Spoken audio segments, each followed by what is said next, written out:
నా పేరు అనురాధ. నేను విజయవాడలో ఉంటాను, ఆంధ్రప్రదేశ్, ఇండియా. నేను ఆన్లైన్ ద్వారా శాస్త్రీయ సంగీతం, కర్ణాటక సంగీతం నేర్పిస్తూ ఉంటాను. 20 ఏళ్ల నుంచి నేర్పిస్తున్నాను. పిల్లలకి నీతి శతక పద్యాలు, భగవద్గీత, చిన్న చిన్న దేవతా స్తోత్రాలు, ఉదాహరణకి అష్టోత్తరములు ఇలాంటివి. పెద్దవాళ్ళకి పిల్లలకి అన్ని ఏజ్ గ్రూప్స్ వాళ్ళకి కూడా శాస్త్రీయ సంగీతం సిలబస్ ప్రకారంగా నేర్పిస్తూ ఉంటాను. మనకి ఆన్లైన్ వాళ్ళకి అంటే విదేశాల్లో నేర్చుకునేటటువంటి వాళ్ళు, ఉదాహరణ మనకి యుఎస్ఏ నుంచి Florida, New Jersey, Washington, Dallas, Boston, Houston ఇలా చెప్పుకుంటూ పోతే ఒక 15-20 ప్లేసెస్ నుంచి నాకు అమెరికా నుంచి ఉన్నారు. వారే కాకుండా ఆస్ట్రేలియా, జర్మనీ, స్విట్జర్లాండ్, దుబాయ్ ఇలా అన్ని కంట్రీస్ నుంచి కూడా నాకు ఉన్నారు విద్యార్థులు. వీళ్ళందరూ చదువుకుని ఎగ్జామ్ ఎలా రాస్తారు అని మీకు డౌట్ రావచ్చు. కాలిఫోర్నియాలో సంపద అని ఒక యూనివర్సిటీ ఉంది. ఆ యూనివర్సిటీ ద్వారా యుఎస్ఏ వాళ్ళు రాస్తూ ఉంటారు. మిగతా వాళ్ళు కూడా ఆన్లైన్ ద్వారా. బిఫోర్ కోవిడ్ ఆఫ్లైన్ ఉండేవి ఎగ్జామ్స్. ఇప్పుడు అందరూ కూడా ఆన్లైన్ ద్వారా చక్కగా ఆ యూనివర్సిటీ ద్వారా ఎగ్జామ్స్ కూడా రాశారు కూడా ఆల్రెడీ నా దగ్గర. మంచి మార్క్స్తో పాస్ అయినటువంటి పిల్లలు ఉన్నారు. పెద్దవాళ్ళకి విష్ణు సహస్రనామము, లలితా సహస్రనామము, శంకరాచార్యుల వారి భాష్యము ఇలాంటివి కూడా వాళ్ళ కోరిక మేరకు అబౌవ్ 60 years వాళ్ళు కూడా చాలామంది నేర్చుకుంటున్నారు. Retired people, civil engineers, doctors, ఇంకా యూత్లు, సాఫ్ట్వేర్ వాళ్ళు చాలామంది ఈ ఆధ్యాత్మికంగా కూడా వాళ్ళకి నచ్చినవి, వాళ్ళు అడిగినవి, వాళ్ళ రిక్వైర్మెంట్ ప్రకారంగా నేను నేర్పిస్తూ ఉంటాను. ఇకపోతే విదేశాలలో ఈ విధంగా ఉంటే మన ఇండియాలో, భారతదేశంలో ఢిల్లీ, బాంబే, తమిళనాడులో మధురై నుంచి బెంగళూరు, హైదరాబాదు, ఇక మా విజయవాడ ఇలాంటి వీళ్ళందరూ కూడా అన్ని ఏజ్ గ్రూప్స్ వాళ్ళు కూడా చక్కగా నా దగ్గర నేర్చుకుంటున్నారు. ఏమి నేర్చుకుంటున్నారు, ఎలా అనేది ఇప్పుడు ఈ కర్ణాటక సంగీతం చిన్న డెమో ద్వారా అసలు ప్రారంభం ఎలా ఉంటుందనేది మీకు నేను చూపించదలుచుకుంటున్నాను. అసలు దేనికైనా శృతి, లయ అనేటటువంటివి ప్రధానం. శృతి అంటే అమ్మ, లయ అంటే నాన్న.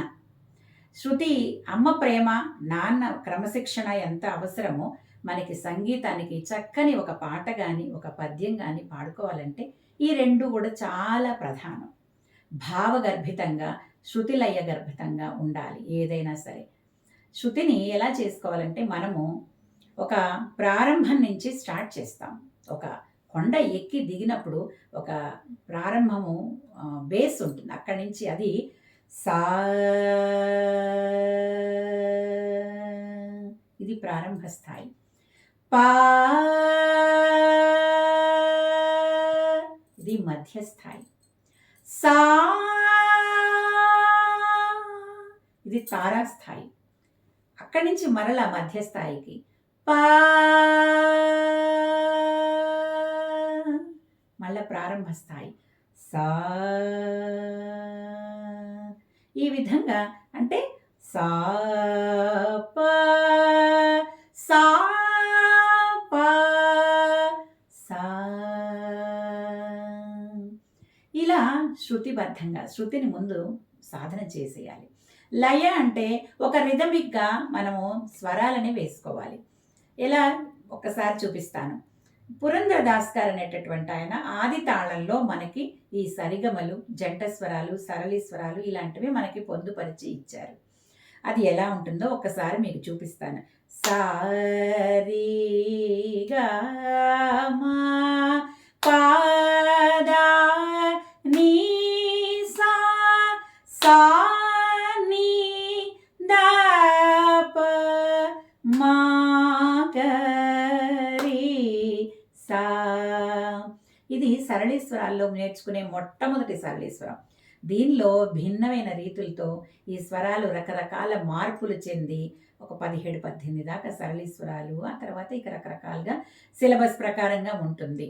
ఇట్లా నేను ఒక 20 సంవత్సరాల నుంచి నా దగ్గర 4.5 సంవత్సరాల పాపాయి దగ్గర నుంచి 85 ఏళ్ల ఆంటీలు, అంకుల్స్ వరకు ఉన్నారు. మీరందరూ కూడా నా ఈ డెమో చూశారు. శృతి లయ ప్రకారంగా ఎలా నేర్పాలో చూపించాను మీకు.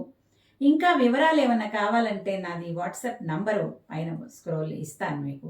కాంటాక్ట్ చేసి ఎవరికైనా సరే చక్కని శాస్త్రీయ సంగీతం నేర్చుకోవాలి, ఏదన్నా అన్నమాచార్య కీర్తనలు, భగవద్గీత ఇలాంటివి ఎన్నో, నారాయణ తీర్థుల తరంగాలు, రామదాస్ కీర్తనలు ఏవైనా సరే నేను చక్కగా నేర్పిస్తాను. ఉదాహరణకి భగవద్గీతలో ఒక శ్లోకం మనం పాడుకుందాం ఇప్పుడు. ధర్మక్షేత్రే కురుక్షేత్రే సమవేతాయుయుత్సవః మామకాః పాండవాశ్చైవ కిమకుర్వత సంజయ.